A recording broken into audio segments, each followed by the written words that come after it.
നമസ്കാരം.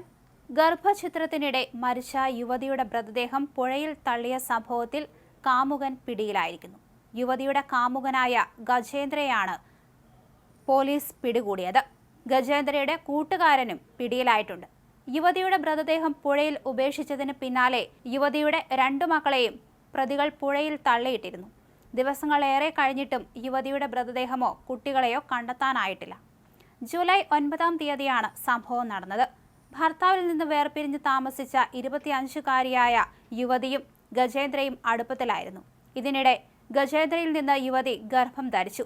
തുടർന്ന് ഇത് അബോർഷൻ ചെയ്യാനായി കാമുകനും കൂട്ടാളിയും യുവതിയെ താനയിലേക്ക് കൂട്ടിക്കൊണ്ടുപോയി. ഗർഭഛിദ്രം നടത്തുന്നതിനിടെ യുവതി മരിച്ചെന്നാണ് പ്രതികൾ മൊഴി നൽകിയത്. ഇതോടെ മൃതദേഹവുമായി തിരികെ യാത്ര തിരിച്ച പ്രതികൾ മൃതദേഹം പുഴയിൽ തള്ളുകയായിരുന്നു. സംഭവ സമയത്ത് യുവതിയുടെ 2 കുട്ടികളും ഇവർക്കൊപ്പമുണ്ടായിരുന്നു.